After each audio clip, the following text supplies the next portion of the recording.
नंद बाबा चुपचाप रथ पर कान्हा के वस्त्राभूषणों की गठरी रख रहे थे। दूर ओसारे में मूर्ति की तरह शीश झुकाकर खड़ी यशोदा को देखकर कहा, दुखी क्यों हो यशोदा? दूसरे की वस्तु पर अपना क्या अधिकार? यशोदा ने शीश उठाकर देखा नंद बाबा की ओर। उनकी आंखों में जल भर आया था। नंद निकट चले आए।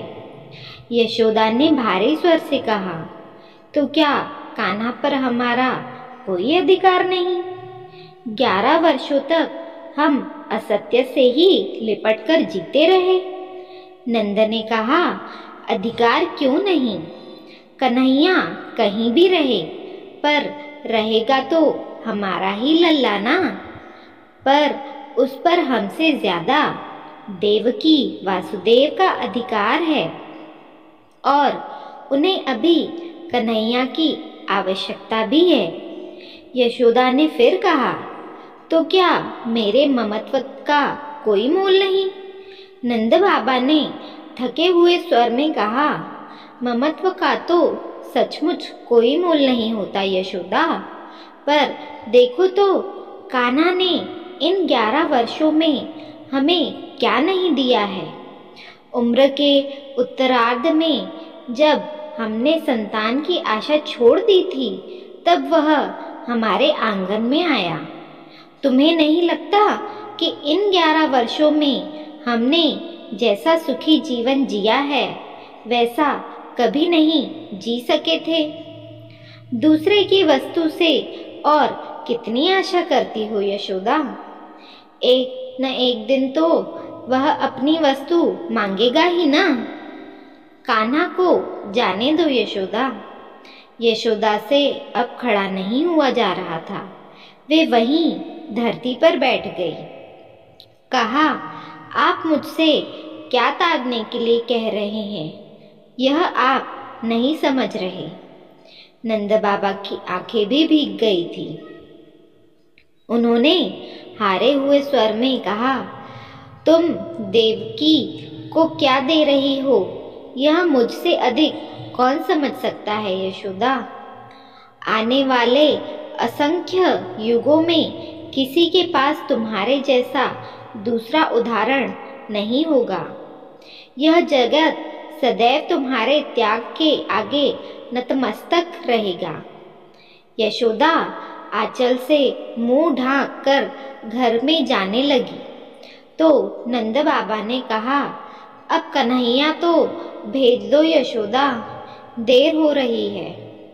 यशोदा ने आंचल को मुंह पर और तेजी से दबा लिया और अस्पष्ट स्वर में कहा, एक बार उसे खिला तो लेने दीजिए, अब तो जा रहा है। कौन जाने फिर। नंद चुप हो गए। यशोदा माखन की पूरी मटकी लेकर ही बैठी थी और भावावेश में कन्हैया की ओर एकटक देखते हुए उसी से निकाल कर खिला रही थी। कन्हैया ने कहा, एक बात पूछूं मैया? यशोदा ने जैसे आवेश में ही कहा, पूछो लल्ला। तुम तो रोज मुझे माखन खाने पर डांटती थी मैया, फिर आज अपने ही हाथों क्यों खिला रही हो? यशोदा ने उत्तर देना चाहा, पर मुंह से स्वर न फूट सके। वह चुपचाप खिलाती रही।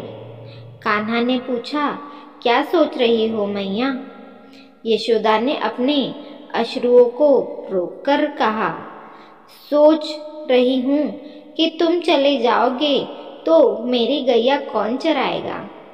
कान्हा ने कहा, तनिक मेरी सोचो मैया, वहाँ मुझे इस तरह माखन कौन खिलाएगा? मुझसे तो माखन छिन ही जाएगा मैया। यशोदा ने कान्हा को चुप कर कहा, नहीं लल्ला, वहाँ तुम्हें देवकी रोज माखन खिलाएगी। कन्हैया ने फिर कहा, पर तुम्हारी तरह प्रेम कौन करेगा मैया? अब की यशोदा कृष्ण को स्वयं से लिपटा कर फफक पड़ी। मन ही मन कहा, यशोदा की तरह प्रेम तो सचमुच कोई नहीं कर सकेगा लल्ला, पर शायद इस प्रेम की आयु इतनी ही थी।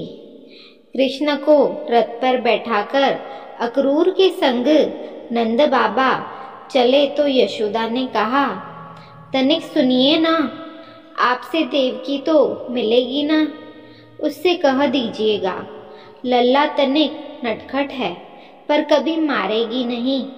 नंद बाबा ने मुंह घुमा लिया। यशोदा ने फिर कहा, कहिएगा कि मैंने लल्ला को कभी दुब से भी नहीं छुआ, हमेशा हृदय से ही लगाकर रखा है। नंद बाबा ने रथ को हाँक दिया। यशोदा ने पीछे से कहा, कह दीजिएगा कि लल्ला को माखन प्रिय है, उसको ताज़ा माखन खिलाती रहेगी, बासी माखन में कीड़े पड़ जाते हैं।